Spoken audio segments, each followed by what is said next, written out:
Et salut à tous, c'est Linko. Et on commence tout de suite ce petit suivi par les Cruentatus.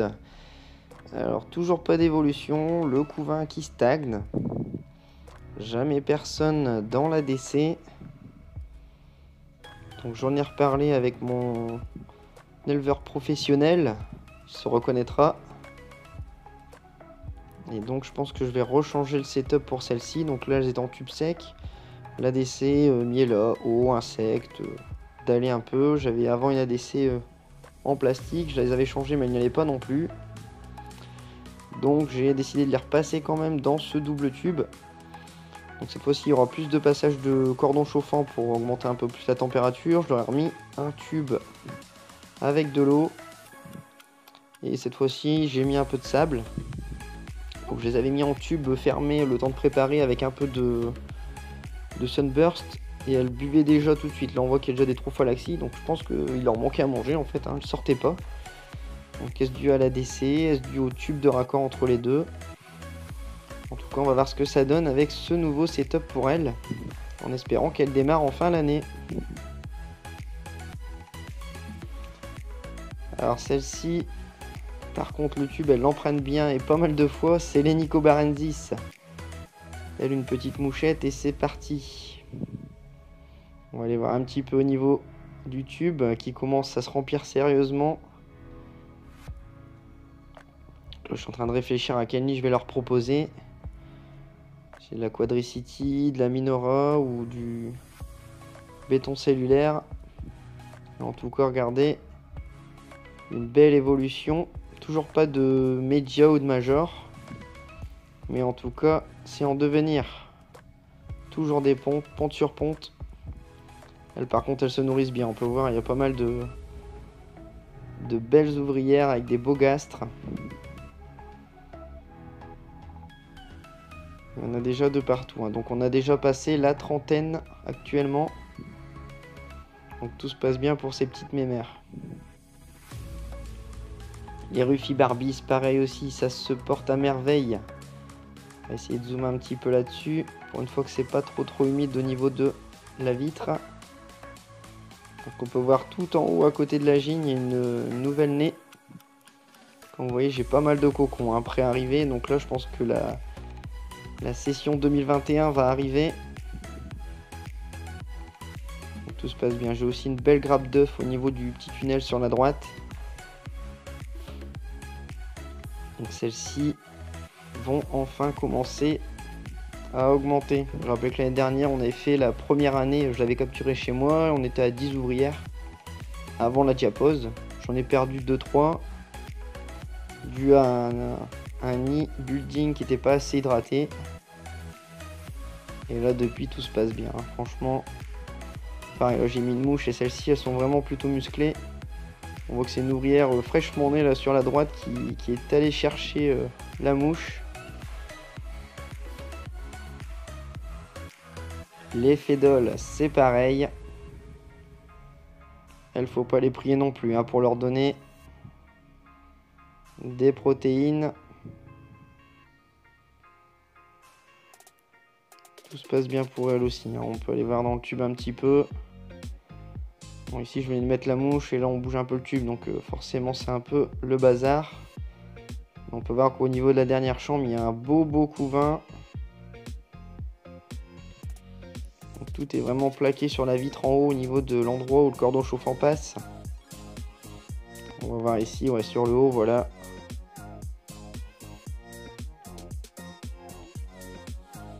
Donc, celle-ci, une très belle évolution également. Hein. Franchement, que du plaisir. Voilà, on va essayer de voir un peu le couvain.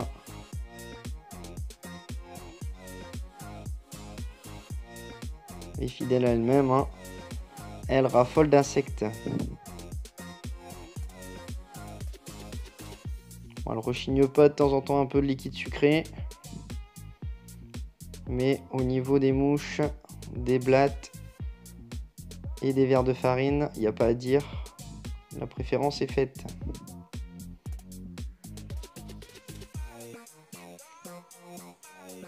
Je me tâte d'ailleurs à arrêter de les chauffer, étant donné que dans la pièce, il commence à faire un bon 24 degrés là, avec ce réchauffement.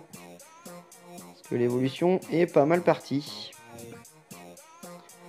Nos petites Prénolepis nitten, les fausses pots de miel européennes. Alors elles aussi, hein, elles partent bien là pour ce printemps. On voit que la grappe évolue encore.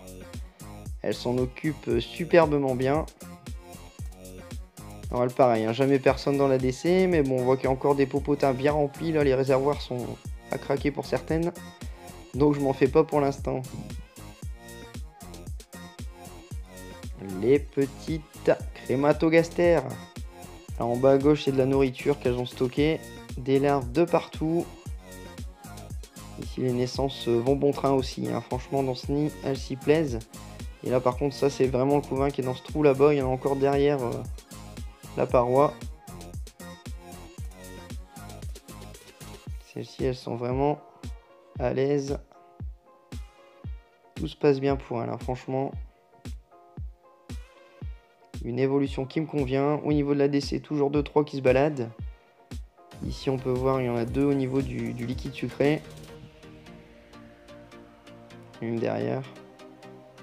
En tout cas, ça se passe bien dans ce petit nid.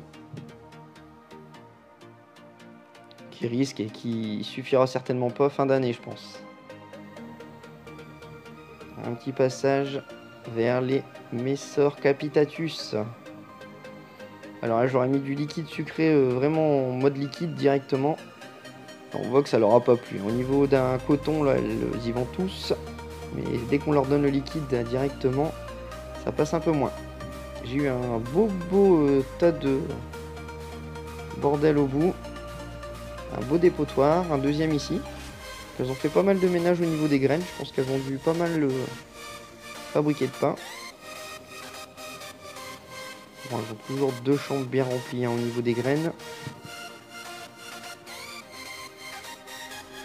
Et au niveau du couvain, toujours pareil. Hein, ça évolue super bien pour elles. Ma petite Ginette en plein milieu. Toujours une belle grappe. Bon là elle commence à être cachée, hein, les belles petites grappes. Toujours des belles nymphes. Ici au niveau de la zone de fabrication du pain, il y a toujours de plus en plus d'ouvrières qui travaillent.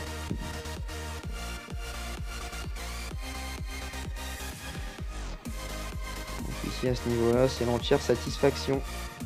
Franchement au niveau des vitres elles ne les cradosent pas du tout. Contrairement à certains qui ont pas mal de sécrétions d'antifongiques. Pour ma part, j'ai jamais été embêté à ce niveau-là. Donc est-ce que c'est par rapport au Capitatus ou je ne sais pas. En tout cas, tant mieux pour le moment. Un petit passage vers les Lassus jaunes.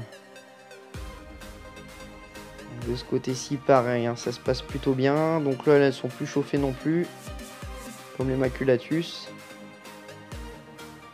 Tout se passe bien. Hein.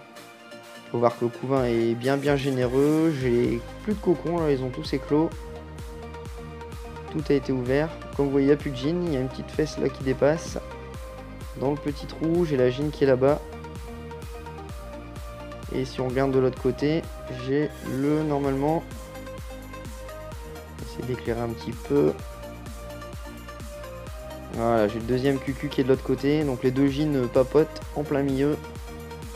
Entre 2 sessions de ponte. En tout cas, ça se passe très bien pour elles aussi. Bon, elles sont très peu dans la DC, mais d'après ce que j'ai compris, ça c'est normal. Hein. Les SP jaunes sont très timides.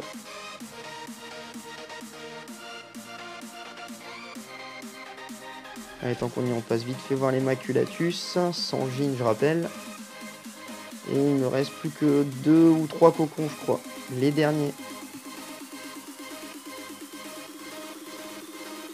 Tout se passe bien pour elles aussi. Hein. Toujours très vorace. Malheureusement, ça va stagner parce qu'il n'y a plus de gine, donc plus d'œufs.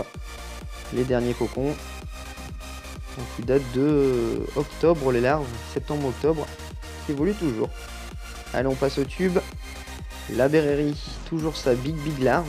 Donc j'ai l'impression qu'elle stagne aussi. Est-ce qu'elle est morte? Est-ce qu'elle s'en occupe? Est-ce que ça va être un beau média direct?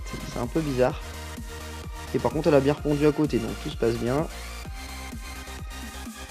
La Camponotus rufipes. Alors j'étais content, j'avais une ouvrière, une troisième, la première qui est née à la maison. Et le lendemain, en me levant, ben, j'ai vu qu'il y en avait une de morte. Donc est-ce que c'est celle qui venait de naître? Est-ce que c'est une des anciennes? Je pense pas, je pense que c'est la nouvelle qui vient de naître. Donc elles m'ont foutu dans le liquide sucré là pour les déchets. En tout cas on s'en fait pas, elle m'a bien répondu aussi. J'ai 3 cocons là prêts à être ouverts aussi, donc ça promet. Madame Lastrobe, Lopistopsis, Rufithorax. Donc les 3, elles par contre se portent bien. Celle qui est née à la maison pète la forme. On la reconnaît plus d'ailleurs. Et on peut voir qu'il y a un beau couvain. Madame Lagine le cache, elle va pas nous le montrer. On voit que j'ai encore un cocon. Quelques larves et des œufs. Ah, elle va peut-être bouger pour nous présenter. Ah bah ça va, voilà.